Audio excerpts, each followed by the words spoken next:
పెరుగుతున్న టెక్నాలజీ మానవాళికి ఎంతో మేలు చేస్తోంది. అదే సమయంలో సైబర్ నేరగాళ్లకు టెక్నాలజీ ఒక ఆయుధంలా మారింది. దీంతో ఎందరో అమాయకులు సైబర్ వలలో చిక్కుకొని నష్టపోతున్నారు.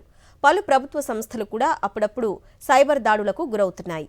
సైబర్ నేరాలు జరగకుండా ఒక పరిష్కారం సూచించింది కాకినాడలోని జవహర్లాల్ నెహ్రూ టెక్నికల్ యూనివర్సిటీ. వారు సూచించిన పరిష్కారం ఏంటో ఇప్పుడు చూద్దాం. దేశంలో సైబర్ నేరాల సంఖ్య రోజురోజుకు పెరిగిపోతోంది. పోలీస్ డిపార్ట్మెంట్లో ఇందుకోసం ప్రత్యేక విభాగం పెట్టినా నేరాల సంఖ్య పెరుగుతోందే కానీ ఏమాత్రం తగ్గడం లేదు.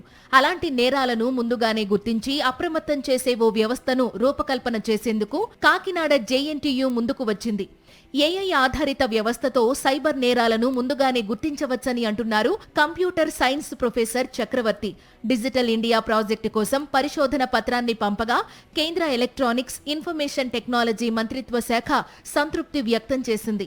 ఈ ప్రాజెక్టును పూర్తి స్థాయిలో రూపకల్పన చేసేందుకు కాకినాడ జేఎన్టీయూకు 2.81 కోట్లు మంజూరు చేసింది. ముందుగానే ఒక హెచ్చరిక కింద వాళ్ళకి ఇది జరుగుతుంది లేదా జరుగుతుంది ఇలాంటి పర్టికులర్ సైబర్ క్రైమ్ జరిగింది అని వాళ్ళకి తెలియజేసేయడానికి ఇది ఒక ఆర్టిఫిషియల్ ఇంటెలిజెన్స్ సంబంధించిన ఒక సొల్యూషన్ అనమాట.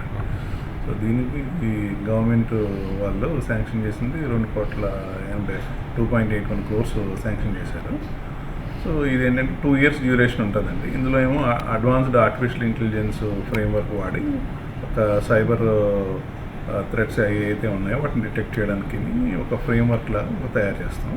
సైబర్ నేరాలను ముందుగానే గుర్తించి అప్రమత్తం చేసే ఈ ప్రాజెక్టు పూర్తి కావడానికి 2 ఏళ్లు పడుతుంది. ఈ ప్రాజెక్టు రూపకల్పన కోసం 7 సభ్యులతో కూడిన బృందం పనిచేయనుంది. పూర్తయిన ప్రాజెక్టును కేంద్ర ఎలక్ట్రానిక్స్ ఇన్ఫర్మేషన్ టెక్నాలజీ మంత్రిత్వ శాఖకు అందిస్తారు. దేశవ్యాప్త సైబర్ సెక్యూరిటీకి సంబంధించిన కంప్యూటర్ రెస్పాన్స్ టీం నోడల్ ఏజెన్సీగా ఇది పనిచేస్తుంది. డిజిటల్ ఇండియా ద్వారా సైబర్ నేరాల నియంత్రణ ప్రాజెక్టు ఆహ్వానం మేరకు ఉన్నత విద్యా సంస్థలు, వివిధ పరిశోధనా సంస్థల నుండి దేశవ్యాప్తంగా 2000కు పైగా ప్రాజెక్టులు వచ్చాయి. దేశం నలుమూలల నుంచి ఎన్నో పరిశోధనా సంస్థలు, ఎన్నో ప్రతిష్టాత్మక విద్యా సంస్థల నుంచి పరిశోధనా పత్రాలు కేంద్రానికి అందాయి. 2000కు పైగా వచ్చిన ప్రాజెక్టుల నుంచి కేవలం 13 మాత్రమే ఎంపికయ్యాయి. వాటిలో కాకినాడలోని జేఎన్టీయూ ఎంపిక కావడం పట్ల యూనివర్సిటీ అధ్యాపకులు, విద్యార్థులు హర్షం వ్యక్తం చేస్తున్నారు.